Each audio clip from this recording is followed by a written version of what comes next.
All right, welcome back to week number 5. We're going to continue talking about the content for this week, which is chapter 7 and 8 in your text. Moving on from the book of Acts, let's move on to the chapter 8, which is the New Testament letters.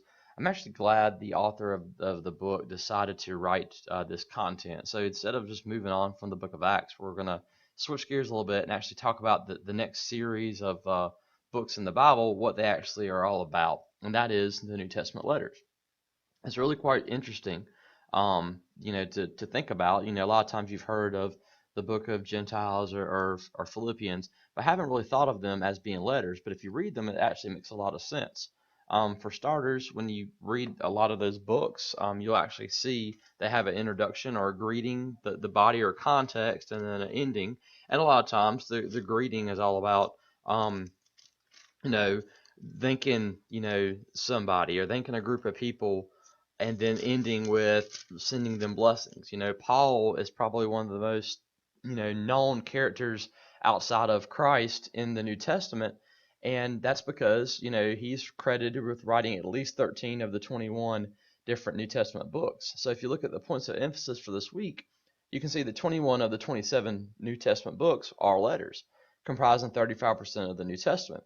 Now, that might scratch your head just a little bit. I know it kind of did me when I first saw it. How is 21 divided by 27, 35?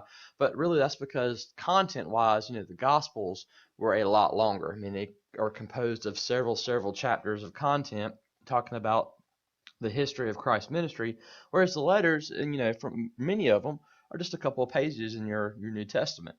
And that again is because they are likely, or they are letters. So why use letters? What's the purpose in putting letters in the Bible? Well, at the time, the church was rapidly expanding. After the book of Acts, we really get into a bunch of these different letters, and it's really because mainly for Paul, going around and doing his ministry, preaching the word of God and spreading it, there was a lot of things that started happening in the church.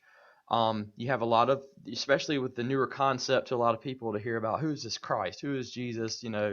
The Jewish people had foretold of a Messiah to come for years and centuries, but this person claims that they were actually the Messiah. Well, what's this all about? There's a lot of controversy. There's a lot of conflict verbally about it, and then after the Christian church actually started getting started, there was a lot of different heretical things that come into play. A lot of people that tried to, debunk it or talk about how, it wasn't the way God meant it to be. A lot of Judaizers trying to depict trying to understand why the Gentiles, for example, didn't have to follow the same rules that they did for years in terms of meeting all of those many laws that the Jews had to do.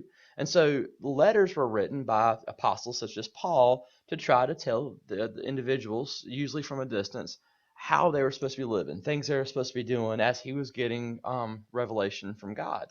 Um, it was a very easy, fast-paced way to send out information.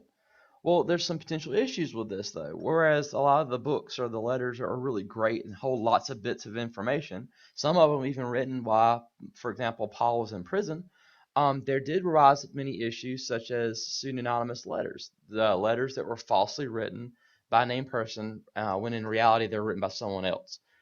People claiming to be Paul when they in fact were not Paul.